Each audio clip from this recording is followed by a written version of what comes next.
हाँ भाई good evening बच्चों। देखो सुबह हमने पढ़ा था जर्मनी का एकीकरण, ठीक है।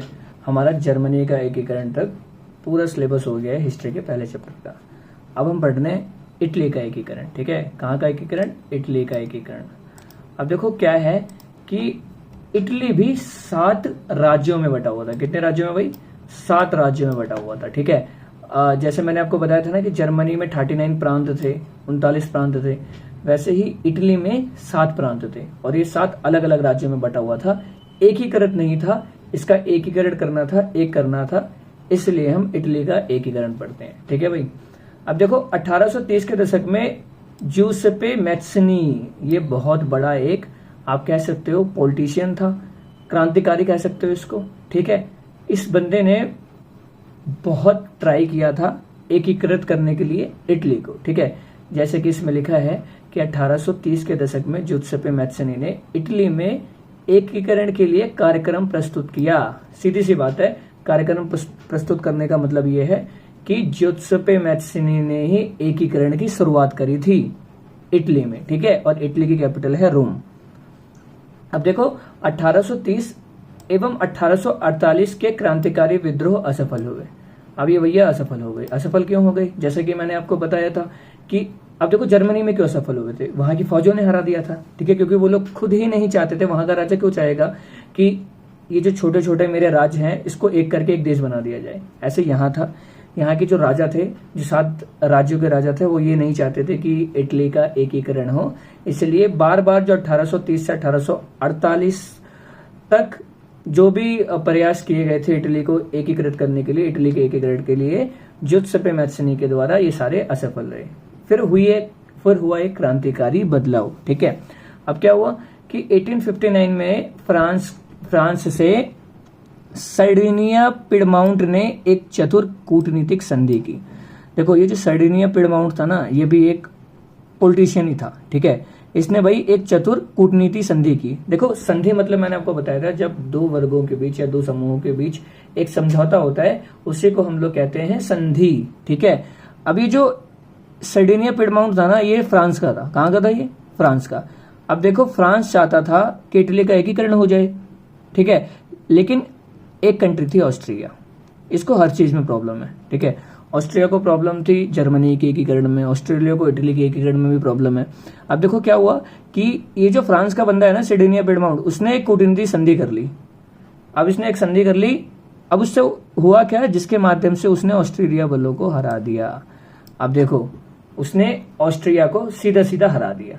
अब कूटनीति संधि मतलब ये होता है कि उसने अपनी लड़ाई लड़ने की नीतियों में बहुत बड़ा बदलाव किया और ऑस्ट्रिया को हरा दिया, जिससे क्या हुआ 1861 में इटली की भी क्रांति हो गई, ठीक है। अब क्या हो रहा है कि देखो एकीकरण की शुरुआत 1830 से स्टार्ट हुई, ठीक है। और इन दी एंड इवेंचुअली आखिर में जाके 1861 में इटली को क्रांति मिली, ठीक है। अब क्या है कि इटली का जो पहला राजा बना उसका नाम था इमैनुअल द्वितीय, इमैनुअल दूसरा, जैसे ये रहा। 1861 में इमैनुअल द्वितीय को एकीकृत इटली का राजा घोषित कर दिया गया। देखो ये सीधा सीधा सिंपल सा इटली का एकीकरण है। पेपर में 3 या 4 नंबर का पूछ लेते हैं, ठीक है। आराम से आंसर दे के आना। ये सारी चीजें ऑलरेडी लिखवा चुका हूँ, कोई भी हेजिटेशन की जरूरत नहीं है, ना इतना ज्यादा कॉम्प्लेक्स है ये, ठीक है। आराम से बस चीजों को समझो, वर्डिंग मैच करने की जरूरत नहीं है, अपने लैंग्वेज में लिख के आना, ठीक है।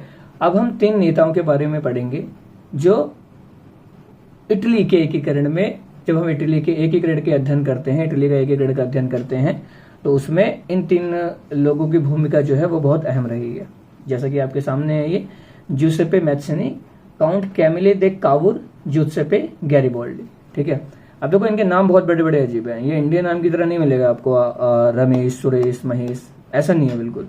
अब इंडियन हिंदू तो है नहीं वो लोग, अब वो लोग हैं क्रिश्चियनिटी में भी वो लोग कुछ ऑर्थोडॉक्सिकल क्रिश्चियन है, रूढ़िवादी क्रिश्चियन है, ठीक है। रूढ़िवादी जैसे मैंने आपको पढ़ाया था, तो इनके नाम भी पुराने जमानों वाले, जैसे लोगों के पुराने नाम होते थे ना यूरोप में, वैसे इन लोगों ने अपना नाम रखा है। थोड़ा नाम याद करने में आपको दिक्कत आ सकती है, लेकिन 3 से 4 से 5 बार जब आप इसको पढ़ोगे आराम से याद हो जाएगा, ठीक है। अब हम पढ़ते हैं पहला नाम जूसेप्पे मैत्सनी के बारे में, ठीक है भाई।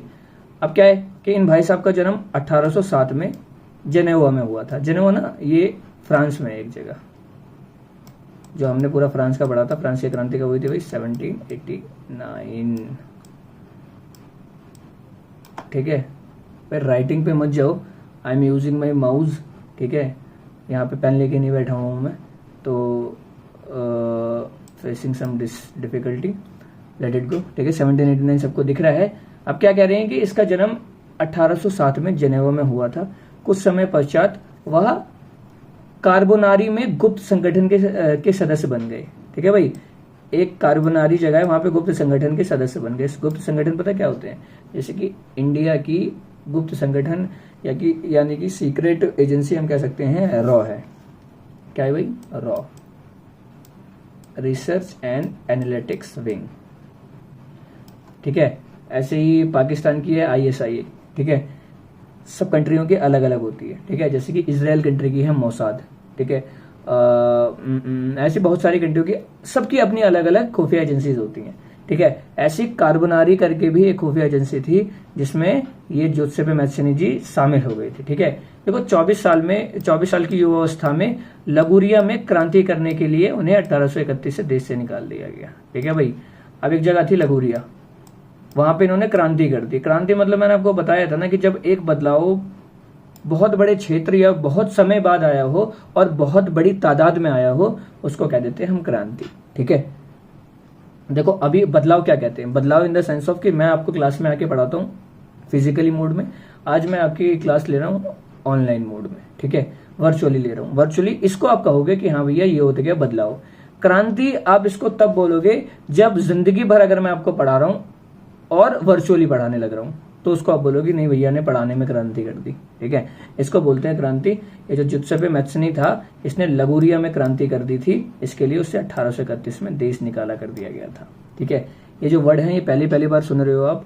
That's why I am recommending you guys that एक बार NCERT भी पढ़ लेना।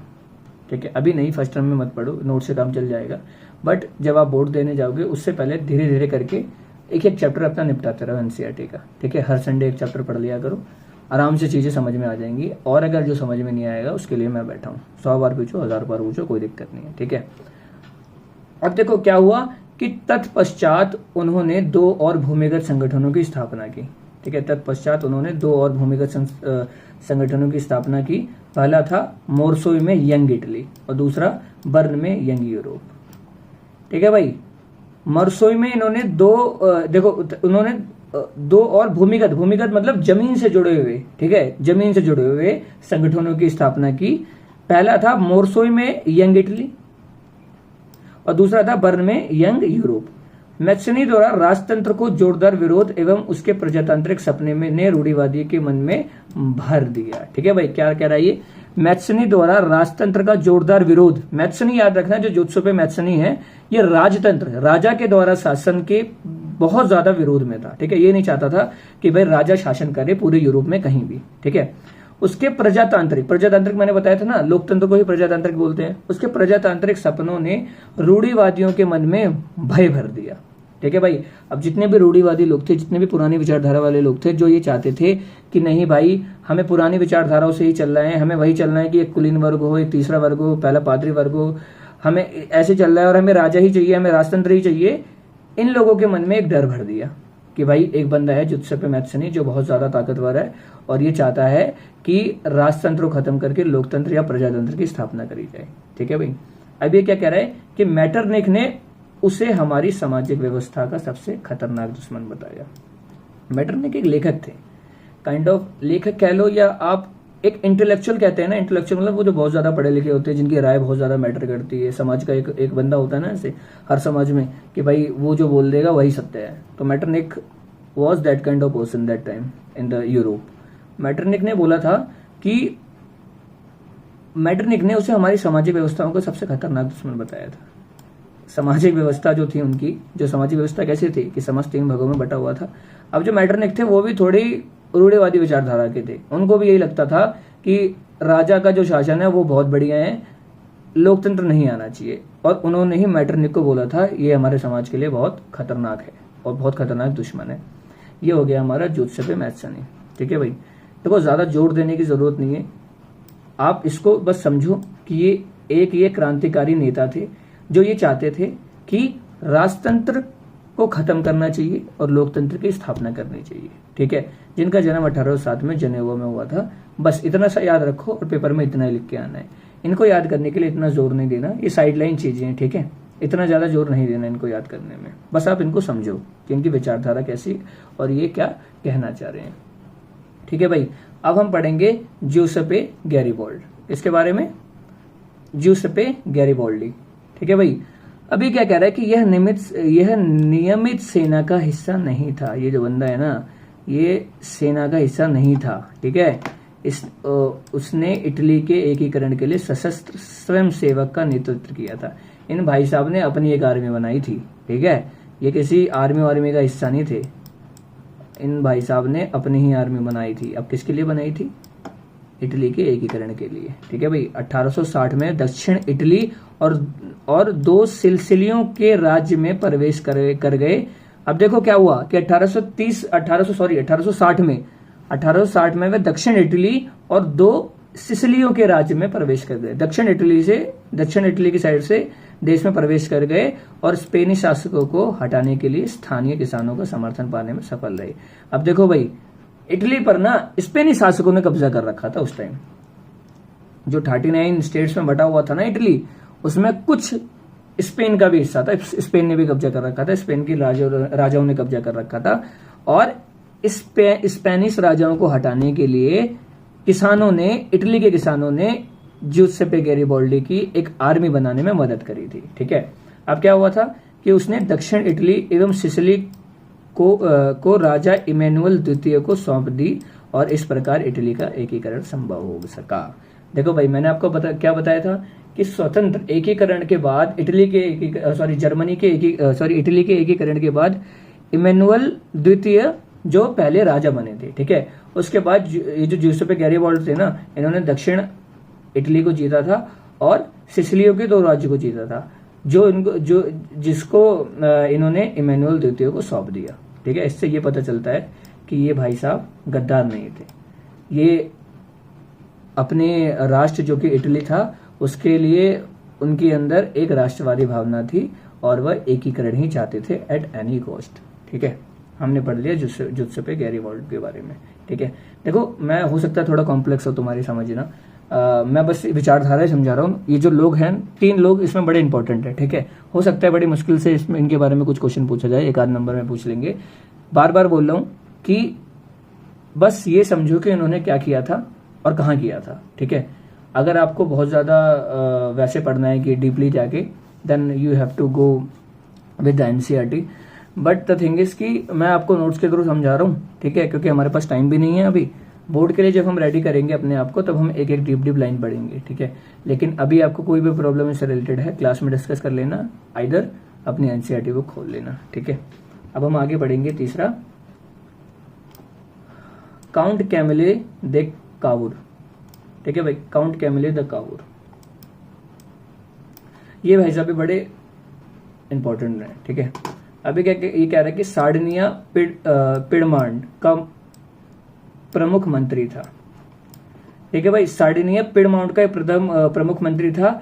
इटली के प्रदेशों को एकीकृत करने वाले आंदोलनों का नेतृत्व किया। हालांकि वह स्वयं ना तो एक क्रांतिकारी था और ना ही जनतंत्र में विश्वास रखने वाला था। भाई ये थोड़ा कॉम्प्लेक्स हो गया ठीक चीजें यहाँ पे। ठीक है, ये क्या कह रहे हैं कि इटली के प्रदेशों को एकीकृत करने वाले आंदोलनों का नेतृत्व किया था। अब देखो भाई, ये भाई साहब जो थे वो चाहते थे कि इटली का एकीकरण होना चाहिए, लेकिन वो खुद को ना तो एक क्रांतिकारी मानते थे और ना ही जनतंत्र में विश्वास करते थे। जनतंत्र माने लोकतंत्र। देखो, इनका मानना था कि राजतंत्र ही सही है, राजतंत्र होना चाहिए। ठीक है, और ना ही अपने आप को ये क्रांतिकारी मानते थे। क्रांति मतलब ये कोई बदलाव नहीं चाहते थे, लेकिन वो ये चाहते थे कि इटली का एकीकरण होना ही चाहिए। ठीक है, क्या नाम था उनका? Count Camillo di Cavour. ठीक है, ये लोग ऐसे होते हैं जो अपने आप में ही उलझे से रहते हैं। ठीक है, क्या देखो उलझे हुए हैं ना, क्या कह रही है कि स्वयं को ना तो क्रांतिकारी मान रहे हैं और ना ही जनतंत्र में विश्वास रख रहे हैं। ठीक है, लेकिन इटली का एकीकरण जरूर चाहते हैं वो। अगर बेटा इटली का एकीकरण वो चाहते हैं तो खुद को क्रांतिकारी तो मानना पड़ेगा ना। इटली का एकीकरण एक क्रांति थी ना, एक बड़े बदलाव को मैंने बोला था एक क्रांति कहते हैं, एकीकरण भी तो क्रांति हुई फिर। अब देखो ये क्या कह रहा है कि फ्रांस के साथ की गई चतुर संधि, फ्रांस के साथ एक चतुर संधि हुई थी, मैंने बताया था। ऊपर चल के एक बार दोबारा देख लेते हैं, कहाँ था ये देखो, ये था ये नहीं, ये देखो 1859 में फ्रांस ने सर्डिनिया पिडमांड ने फ्रांस से सर्डिनिया पिडमांड ने एक चतुर कूटनीतिक संधि करी थी। कब करी थी भाई? 1859 में करी थी, जिससे फिर हुआ क्या था कि ऑस्ट्रिया को इन्होंने हरा के इटली का एकीकरण कर दिया था। ठीक है, फिर ये क्या कह रहे हैं कि फ्रांस के साथ की गई चतुर संधि के पीछे कावूर का हाथ था। ये भैया कावूर का ही हाथ था, हमने पहले ही पढ़ लिया, जिसके कारण ऑस्ट्रिया को हराया जा सका और इटली का एकीकरण संभव हो गया। और यहीं पे हो गया इटली का एकीकरण, डन, DONE, डन। ठीक है भाई, हमने पढ़ लिया जर्मनी का एकीकरण, इटली का एकीकरण, और ये जो तीन प्रमुख बंदे हैं इनके जो नाम थोड़े अजीब अजीब से हैं, count Camillo de Cavour, Giuseppe Garibaldi और जुसेपे मैत्सेनी। इनके बारे में चीजें याद करना, दो वर्ड में याद कर लो, ज्यादा याद करने की जरूरत नहीं है। ठीक है, बस अब हम पढ़ लेते हैं इसका लास्ट टॉपिक, ब्रिटेन में राष्ट्रवाद। देखो इस चैप्टर में थोड़ी थोड़ी चीजें और हैं, लेकिन मैं उसको इसलिए नहीं बता रहा हूँ क्योंकि हमें और भी चैप्टर कंप्लीट कराने हैं। जब हम बोर्ड की तैयारी करेंगे तो मैंने जैसे बताया कि हम थोड़े डीप करके लाइनें भी पढ़ लिया करेंगे। ठीक है, होप आप लोगों को दिखाई दे रहा हो, नहीं भी दे रहा है तो आपकी कॉपी में ऑलरेडी मेंशन है ये सारी चीजें, तो इतना ज्यादा घबराने की जरूरत नहीं है। Okay, so let me start. थोड़ा जूम कर लेता हूँ, इससे कोई दिक्कत ना हो। ठीक है, ओके, देखो भाई ये क्या कह रहे हैं, अब हम थोड़ी ब्रिटेन में राष्ट्रवाद पढ़ेंगे। जो ब्रिटेन है यही कंट्री है जिन्होंने हम पे राज किया था भाई, और हम जाके 1947 में आज़ाद हुए थे। 1947 में क्रांति हो गई थी। कौन सी क्रांति हुई थी? हमारी आज़ादी की क्रांति हुई थी। ठीक है, अब हम पढ़ेंगे ब्रिटेन में राष्ट्रवाद। राष्ट्रवाद की विचारधारा मैंने आपको समझाया ही है। राष्ट्रवाद मतलब देश प्रेम। यदि आप अपने राष्ट्र से प्रेम करते हैं तो उस विचारधारा को कहते हैं राष्ट्रवादी विचारधारा। ठीक है, अभी क्या कह रहा है भाई, देखो कि देखो औद्योगिक क्रांति के बाद ब्रिटेन की आर्थिक शक्ति बहुत ज्यादा बढ़ गई। मैंने आपको बताया था ना, औद्योगिक क्रांति हुई थी ब्रिटेन में। औद्योगिक क्रांति बेटा दोबारा समझा देता हूँ कि होती क्या है। देखो औद्योगिक क्रांति पता क्या होती है कि ये उस टाइम को कहा जाता है जब पूरी ब्रिटेन से बहुत सारे आविष्कार होने लग गए थे। ठीक है, उद्योग के क्षेत्र में बहुत सारे आविष्कार होने लग गए थे, हर चीज की मशीन बनने लग गई थी। जो चीज पहले हैंडमेड बनाई जाती थी, हाथों से तैयारी करी जाती थी, वो अब उसके लिए अब मशीन आ गई है, अब उसको मशीन तैयार कर रही है। ठीक है, उसके बाद क्या हो रहा है भाई कि औद्योगिक क्रांति के बाद ब्रिटेन की आर्थिक स्थिति बहुत मजबूत हो गई। देखो भाई, अब मैंने आपको बताया कि बहुत सारी मशीनों का निर्माण हो गया। मशीनों का निर्माण करने से क्या हुआ, प्रोडक्शन, उत्पादन बहुत तेजी से बढ़ा। अब देखो उत्पादन बढ़ेगा, डिमांड तो वैसे भी है ही, डिमांड भी बहुत तेजी से बढ़ी, और जब हमारा प्रोडक्शन भी हाई है, डिमांड भी हाई है, उससे आर्थिक फायदा होगा ना, ऑब्वियसली बात है। उनका क्या हुआ, फाइनेंशियल जो फायदा हुआ, जो उनका फाइनेंशियल जो भी उनकी स्थिति थी वो काफी मजबूत होती चली गई। फिर क्या हुआ कि राष्ट्रवाद की किसी उथल पुथल या क्रांति का परिणाम नहीं, अब वो तो एक लंबी चलने वाली प्रक्रिया का परिणाम था। अब ये जो औद्योगिक क्रांति थी ना, ये कोई राष्ट्रवाद की उथल पुथल या क्रांति का परिणाम नहीं था। मतलब राष्ट्रवाद की उथल पुथल ये कह रहा है कि वहां पर ऐसा नहीं था कि राष्ट्रतंत्र में लोग उलझे हुए हैं, या कोई क्रांति बहुत बड़ी नहीं हुई वहां पे। अपोती एक लंबी चलने वाली प्रक्रिया का परिणाम था। अभी जो क्रांति हुई ना, औद्योगिक क्रांति, वो बहुत टाइम से उसके आविष्कार होने लगे थे। लोग फेल हो रहे थे, फिर पास हो रहे थे, फिर फेल हो रहे थे, पास हो रहे थे।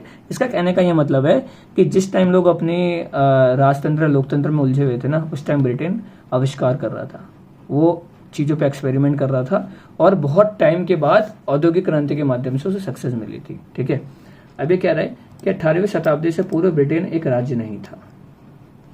समझ रहे हो, 18वीं शताब्दी से पूर्व ब्रिटेन एक राष्ट्र राज्य नहीं था। ठीक है, एक राष्ट्र राज्य नहीं था। ब्रिटेन साम्राज्य में अंग्रेज, वेल्स, स्कॉट एवं आयरिश जैसे ढेर सारे समाज, जिसे निर्जाति कहते थे, वह रहते थे। ठीक है भाई, निर्जाति मतलब ये सारे बहुत सारे तरीके के जो भी ये अंग्रेज, वेल्स, स्कॉट, आयरिश है ना, ये अलग अलग जाति बोल सकते हो आप इनको, ठीक है। अलग अलग जाति, अलग अलग लैंग्वेज बोलने वाले लोग जो कि एक क्षेत्र में रह रहे हैं जिसका नाम है ब्रिटेन, उसी को हम कह रहे हैं निर्जातीय, ठीक है। तो ये क्या कह रहा है कि देखो उसने क्या बोला कि ब्रिटेन एक राज्य नहीं था, राष्ट्र राज्य नहीं था, बल्कि ब्रिटेन साम्राज्य में अंग्रेज, वेल्स, स्कॉट या आयरिश जैसे ढेर सारे समाज थे जिसे निर्जाति कहते थे। अब ये कह रहा है आंग्ल राष्ट्र ने आंग्ल राष्ट्र ने अपनी शक्ति में विस्तार के साथ साथ अन्य राष्ट्रों व द्वीपों समूह में विस्तार आरंभ किया, ठीक है। उसके बाद क्या हुआ कि 1688 में संसद ने राजतंत्र से शक्तियां ले ली। अब देखो क्या हुआ, मैंने आपको बताया था ना गणतंत्र, राजतंत्र। ब्रिटेन एक ऐसी कंट्री है जहां पर राजा भी शासन करता है और जहां पर प्रधानमंत्री भी है, ठीक है। ऋषि सुनक वहां का प्रधानमंत्री है। अभी क्या कह रहे हैं, देखो वहां संसद का निर्माण तो पहले भी हो गया था और वहां राजतंत्र भी साथ में था, लेकिन ये क्या कह रहा है कि 1688 वो साल था जहां पर संसद ने राजतंत्र से शक्तियां ले ली, ठीक है भाई। आज भी क्वीन विक्टोरिया तो अभी मर गई, जो अभी वहां के राजा है ना उनके पास उतनी शक्ति नहीं है जितनी प्रधानमंत्री के पास है, क्योंकि 1688 में संसद ने राजतंत्र से सारी शक्तियां ले ली थी, मतलब बहुत सारी शक्तियां सीमित कर दी थी। उसके बाद 1707 में इंग्लैंड और स्कॉटलैंड को मिलाकर यूनाइटेड किंगडम ऑफ ब्रिटेन का गठन किया गया। अभी समझ में आया कि जो यूके कंट्री है ना, ये जो यूके है, यूनाइटेड किंगडम है, वो 1707 में इंग्लैंड और स्कॉटलैंड को मिलाकर यूनाइटेड किंगडम का गठन हुआ था। मतलब जब आप यूके कहते हो ना तो यूके में सिर्फ एक कंट्री नहीं आती, यूके में इंग्लैंड और स्कॉटलैंड दोनों ही आती है। और ये बनाया कब किया था? 1707 में, ठीक है। लास्ट पॉइंट क्या कह रहा है कि 1798 में हुए असफल विद्रोह के बाद 1801 में आयरलैंड को बलपूर्वक यूनाइटेड किंगडम में शामिल कर लिया गया, ठीक है। अभी 3 कंट्री हो गई हैं। क्या कह रही है? 1798 में हुए असफल विद्रोह के बाद अब देखो आयरलैंड विद्रोह कर रहा था। कौन सा विद्रोह कर रहा था? कि भाई हम यूके में घुसना नहीं चाहते, हम यूके का हिस्सा नहीं बनने चाहते। लेकिन ये जो स्कॉटलैंड और इंग्लैंड थे वो चाहते थे कि आयरलैंड भी हमारा हिस्सा बन जाए।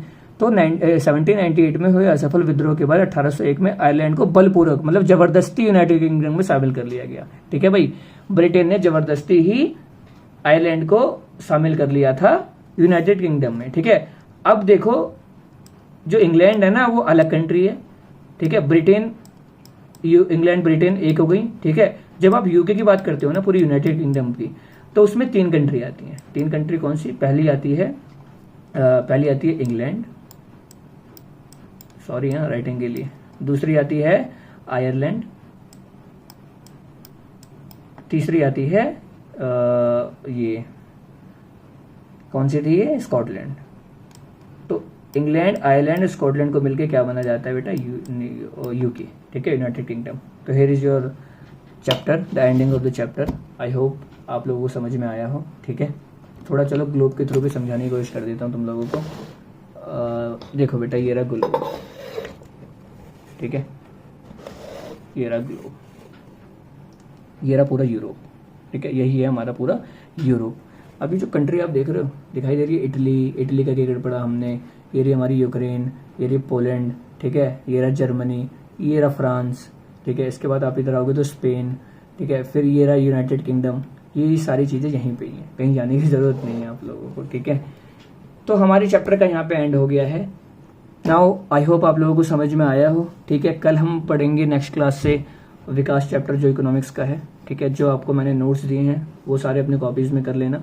25 मिनट का लेक्चर होने वाला है, ये पढ़ लेना। अगर कुछ भी समझ में ना आया हो then discuss it with me next class, on the next class, and I'll try my level best to clear all your doubts, and until then keep studying, keep going. next class में मिलते हैं। thank you.